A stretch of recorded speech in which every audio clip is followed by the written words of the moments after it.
새마을 금고의 뱅크런 사태, 여러분들도 아주 생생하게 기억하고 있을 겁니다. 지금은 그 뱅크런 사태가 조금 잦아들었어요. 이제 새마을 금고라는 그 기사가 뉴스가 되는 경우가 요즘은 많지 않습니다. 그만큼 말입니다. 최악의 뱅크런 사태는 일단락됐다, 이렇게 이야기할 수가 있습니다. 그렇게 되니까요, 새마을금고 중앙회에서는요, 부실 새마을금고 찾아내서 구조조정해야 되겠다, 이런 칼을 빼들었다는 뜻이에요. 몇 개나 되느냐? 여러분 이거 한번 보세요. 부실 새마을금고로 지정된 곳이 278곳입니다. 굉장히 많죠. 적지 않은 숫자입니다. 278곳이라는 것은. 전체 새마을금고가 1294곳이거든요. 그러면 278곳이면 21.5%에 해당됩니다. 다시 말해서 5개 새마을금고 중에 1개가 부실 새마을금고라는 뜻입니다. 바로 이 부실 새마을금고 과감하게 구조조정을 하겠다, 이게 새마을금고 중앙회의 생각입니다. 이 중에서도 말입니다, 고위험 새마을금고는 31개고요. 중위험 새마을금고는 247곳입니다. 전체 278곳을 완전히 퇴출시키겠다, 그것은 아닙니다. 지금 현재까지는요, 기본적으로 중위험 새마을금고는요, 대출 취급을 제한받을 수 있고요, 고위험 새마을금고는 대출을 중단할 수 있습니다. 지금 현재까지는 그렇게 지금 방향타가 잡혀가고 있습니다. 굉장히 크죠. 아무래도 지금 뱅크런 사태가 약간은 진정이 되는 모습이에요. 아직까지 정확하게 다 나오지는 않았지만요, 2023년 2달 사이에 2월에서 4월 사이에 2.6%가 수신잔액이 빠졌습니다. 무려 7조가 빠졌어요. 정확히는 6조 9,889억 원이 빠졌고요. 그리고 4월부터 6월 사이 2달 사이에는요, 1조 2,189억 원이 늘었습니다.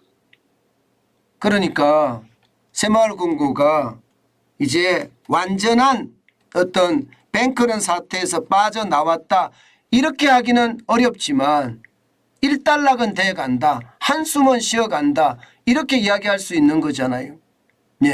그러니까 이제 부실을 제대로 떨어내야 되겠다. 이거 빨리 못 떨어내면 최악의 경고를 받을 수밖에 없겠다, 그런 생각을 하게 된다는 뜻이에요. 구조조정은 빠르면 빠를수록 좋거든요. 그런데 그게 278곳이 된다는 사실이고요. 실제로도 보면 여러분, 기준이 있습니다. 기준. 제가 기준을 보더라도 위험하다 이렇게 느끼는 충분한 근거가 되고 있습니다. 연체율은요, 중위험 새마을금고가 5%고요. 5% 이상이 되면 이게 중위험 새마을금고고요. 고위험 새마을금고는 10% 이상이 되면 고위험 새마을금고입니다. 그리고 공동대출 연체율은요, 이게 공동대출 연체율 이러니까 좀 어려운데요. 이게 공식 지명이라고 제가 이렇게 썼는데요. 결국 PF대출이나 혹은 브릿지론을 말한다고 생각하시면 됩니다. 여기는 연체율이 10%고요. 중위험 새마을금고가, 고위험 새마을금고는 15% 이상이 되면 거기에 지정이 된다, 이렇게 취급을 하고 있고요. 공동대출 취급 비중이 말입니다, 전체 비중에서 15%가 넘으면 중위험 새마을금고, 그리고 고위험 새마을금고는 20%가 넘을 때고요. 중요한 것이 총자산 순이익률이 0.2%가 되면 중위험 새마을금고고요. 이게 0.4% 정도가 된다 그러면 미만이겠죠. 이하겠죠. 이때는 고위험 새마을 금고가 된다는 뜻입니다.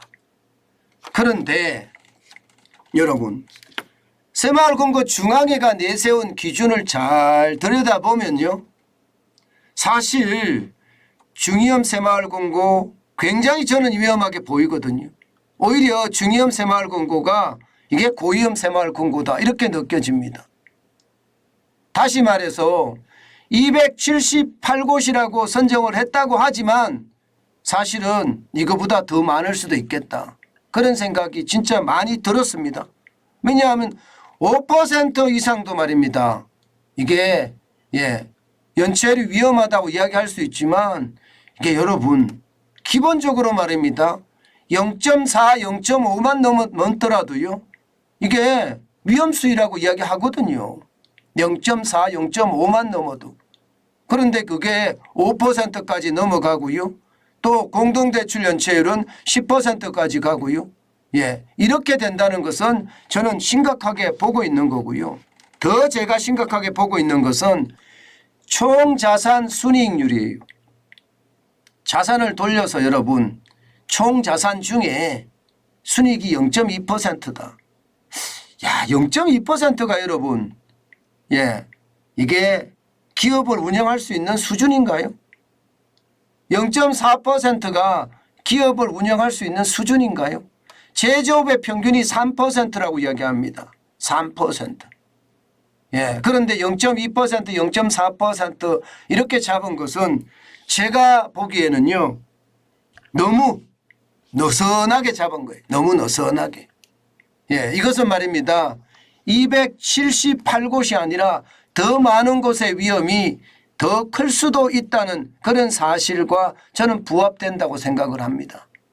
물론 정부가 발표했던 경영평가 3등급이나 4등급 기준으로 보면 1294개 중에 202개 15.6% 수준이거든요. 정부가 생각했던 것보다는 더 많이 잡았습니다. 278곳으로 잡았으니까.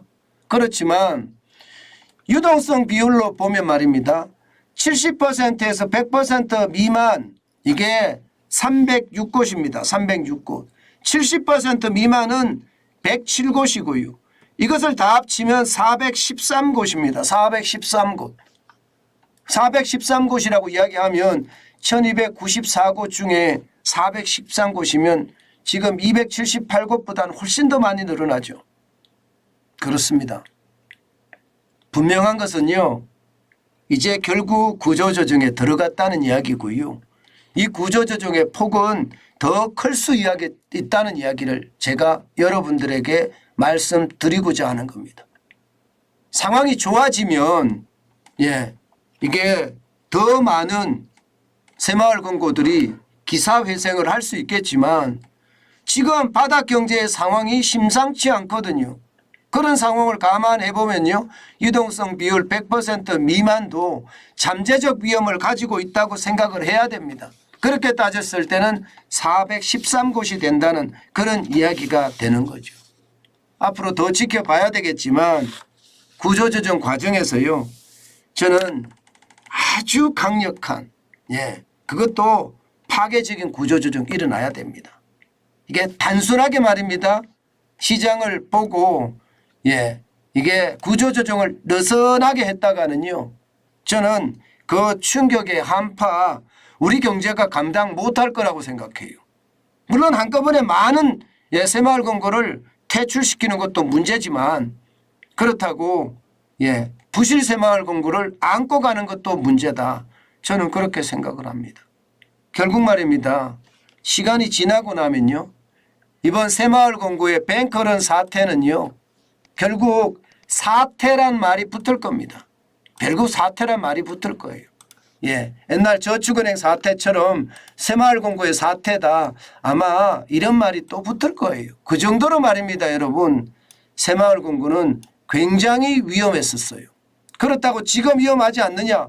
저는 그렇게 이야기하지 않습니다. 제가 여러분들에게 계속 말씀드리잖아요. 새마을 금고의 위험이 사라졌느냐? 저는 사라졌다고 생각하지 않습니다. 반드시 말입니다. 여러분, 새마을 금고에는요, 예금자 보호 한도를 반드시 지켜야 돼요. 여러분들이 이거 단순하게 생각을 했다가는 저는 큰 코를 다친다. 이 말씀 여러분에게 제가 지속적으로 드려왔습니다. 그 정도로 말입니다. 위험에 어떤 항목이 있으니까 제발이지 여러분. 세 가지는 꼭 확인하고 새마을금고와 거래했으면 좋겠습니다. 제가 제일 중요하게 생각하는 것은요. 유동성 비율. 이게 첫 번째입니다. 적어도 100%가 아니라 120%, 130% 넘어야 돼요. 여기에다 연체율. 이것도 말입니다. 부실채권 비율로 보면 되거든요. 3% 미만이어야 돼요. 3% 미만. 굉장히 중요합니다. 또 국제결제은행에서 자기 자본 비율을 이야기하잖아요. 이거 8%가 기준 그 금융기관의 기준인데요. 저축은행은 또 새마을금고는 이런 데는요. 적어도 12%가 넘어야 돼요. 12%. 그거를 반드시 점검을 해야 됩니다. 자기 자본 비율 BIS라는 거. 유동성 비율, 부실채권 비율. 이거 반드시 점검을 하고 투자를 하시더라도 하시고요. 또 기왕이면요. 극단적으로 높지 않다면 이 세 가지 지표가 극단적으로 높지 않다면 5천만 원 이내 이자를 포함해서 5천만 원 이내만 여러분 제가 저축하기를 권해드립니다. 극단적으로 높다. 유동성 비율이 150% 정도 되고요. 자기 자본 비율도 BIS 비율도 한 15% 정도 되고요. 그 다음에 부실채권 비율은 1%, 2%, 1% 미만으로 떨어지고요. 이렇게 극단적으로 좋은 경우가 아니라면 진짜 여러분들에게 조심하라고 그 말씀 제가 계속 올립니다. 그만큼 말입니다. 이금융권의 상황은 바닥 경제가 좋아지지 않는 한 어려울 가능성 굉장히 높다. 그 말씀 다시 한번 올립니다.